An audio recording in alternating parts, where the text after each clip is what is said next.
With the trade deadline approaching, many teams will get desperate and look to give up too much, getting way too little in return, especially for big market teams like the pathetic New York Knicks, who continues to stink on all cylinders, gave up way too much for Carmelo Anthony, traded him way too late, getting barely anything in return, to going on signing bust Andrea Bargnani after 2013, having to give up 3 draft picks. Other examples includes the Brooklyn Nets for mortgaging their future and trying to surround the right pieces for a disappointing Darren Williams. How's it going, guys? My name's Wilson. Let's take a look at some of the bad trades still hurting teams in 2020. The Minnesota Timberwolves going all in on Jimmy Butler, an absolute travesty of a franchise, only making the postseason once over the last 16 years with no hope whatsoever. Superstar Karl-Anthony Towns is getting more frustrated by the minute, and many have lost all hope on Andrew Wiggins, who continues to be wildly inconsistent. The team gambled in acquiring the All-Star from the Bulls the summer before Cat's third season. The team sent former lottery pick Chris Dunn, Larry Markkanen, who was the 7th pick in the 2017 draft, and athletic 2-guard Zach LaVine to the Bulls for Jimmy and Justin Patton.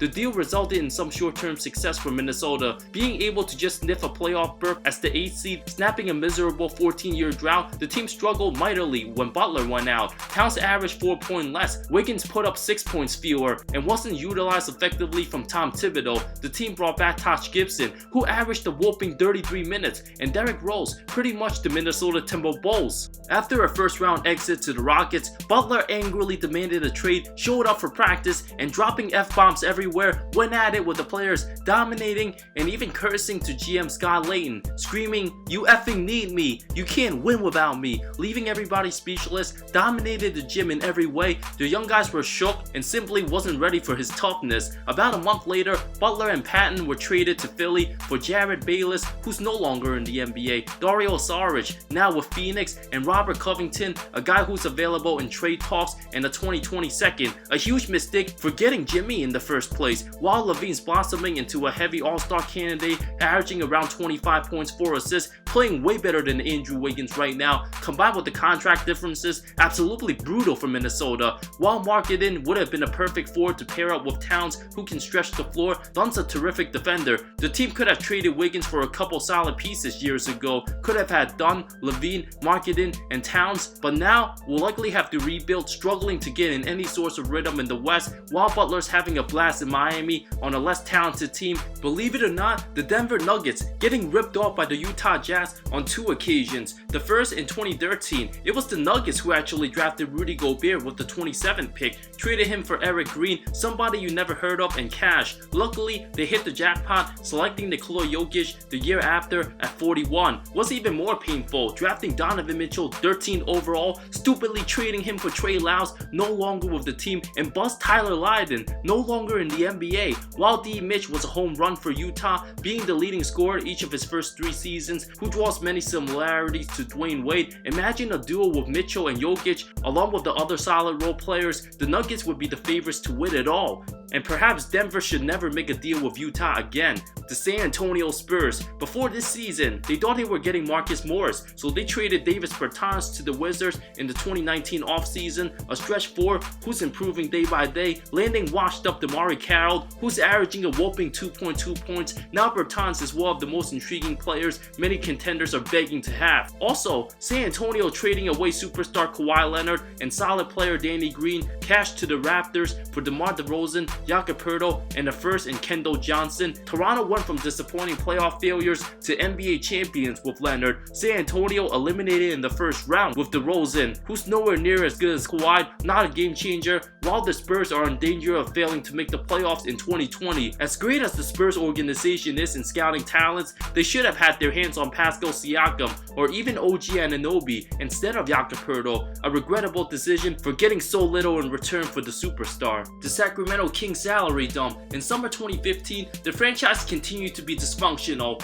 Sent power forward Carl Landry and Jason Thompson to Philly and drew in lottery pick Nick Stauskas as well for the draft rights to 2 guys who never played a single minute in the NBA. The targets at the time were Rondo, Monte Ellis, and Wes Matthews. Sacramento also gave up a top 10 protected first. One of those pick swap conveyed Boston to getting Jason Tatum. Nonetheless, the franchise hasn't made the playoffs since 2006, and it doesn't seem like they're you're getting any closer to snapping that streak. The Philadelphia 76ers giving way too much for Tobias Harris, who's a good player, but costing them sharpshooter Landry Shamet, Wilson Chandler, Mike Muscala, 2 firsts and 2 seconds, getting Boban and Mike Scott in return. The deal seemed fair at first, until Harris received the fat 5-year max of $180 million. Even though Harris makes the team better, he's not that much of a difference maker, not an all-star player while getting paid like a superstar. As of now, Philly's not even a top 5 seed in the East, underachieving, and the team might have to trade Harris sometime down the line to get rid of his contract. But that's not the worst trade the Sixers made. Giving up Markelle Fultz ended up backfiring big time, having an amazing bounce back season, playing like the player he's supposed to be, having plenty of good games with the Magic. Philly received Jonathan Simmons in return, who's no longer in the NBA, made no impact last postseason, a 2019 second and a 2020 first. OKC's pick, which is top 20 protected, will turn into 2 second rounders. Philly should have at least asked for a guy like Mo Bamba or Terrence Ross in return. If they never end up winning a title the next 5 seasons, we can look back at these poor decisions. The team should also be better than what they are now.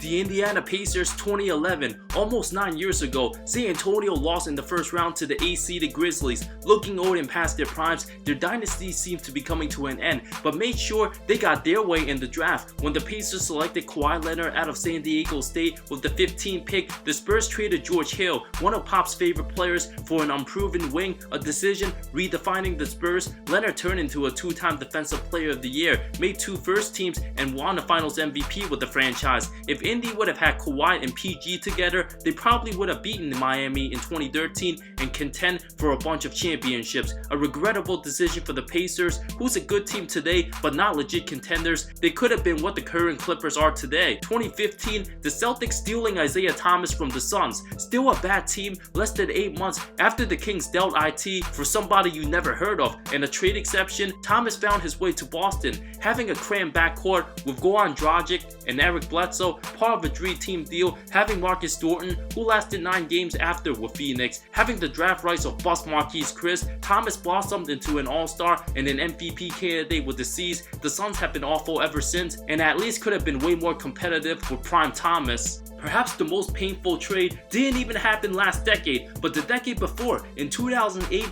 almost 12 years ago. The Pistons have been crumbling and are still seeking for any type of relevancy, not being relevant since the Chauncey Billups era. After 6 runs to the Eastern Conference Finals, a championship in the mid-2000s, each of the previous 7 seasons, Detroit won at least 50 games. But just a few games into the 08-09 season, the franchise shockingly moved longtime point guard Chauncey Billups to the Nuggets for a past his prime Allen Iverson. Billups, the leader, perfect floor general to the team, was the engine and driving force. Once he was gone, the team crumbled and collapsed badly. Detroit went from a 59-win team to winning just 39 the season after, to being swept by the Cavs in the first round. Iverson's contract expired. The Pistons failed to win more than 32 games for the next 7 seasons, let alone not winning a single playoff game once in the 2010s decade. It's an absolute travesty. Getting swept in 2016 and 2019, winning just 44 and 41 games, being over 500 in the East only one time in the last 12 years is absolutely brutal for the fan base. The team took some gambles, including desperately trading Avery Bradley, Tobias Harris, Boban, a 2018 first in Miles Bridges, a 2019 second in Jalen Haynes for Blake Griffin, who continues to get hurt. Instead, the team should have been rebuilding years ago and are finally starting to get the memo now. Nonetheless, it's been a painful 12 years for the franchise.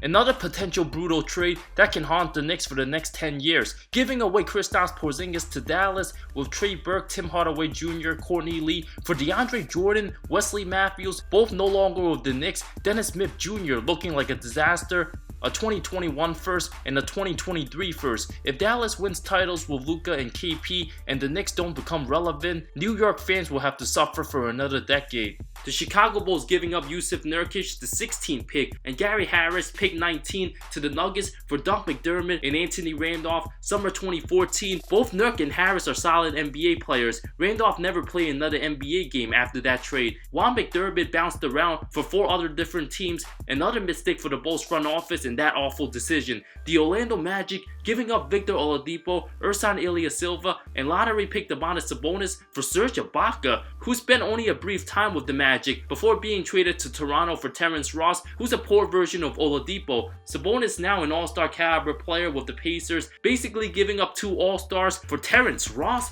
The team's still very average and won't go far anyway. Of course, I have to mention the Oklahoma City Thunder, trading away James Harden along 2 others to Houston for Jeremy Lamb, Kevin Martin, a first that was Steven Adams, Alex Abrinas, and Mitch McGary, the other future draft picks, resulting in 0 titles with OKC. Both superstars KD and Russ no longer with the franchise. Even though the team has been good this season, it is an absolute atrocity. The franchise never won a championship looking back at all the talent they had. I was gonna mention 2012 when the Nets gave up their draft pick, who turned out to be Damian Lillard, for Portland's Gerald Wallace, and the first round picks for the aging former Celtics. At least Sean Marks cleaned things up, and now Brooklyn's waiting for Kevin Durant to come back and contend. And the Lakers now in contention.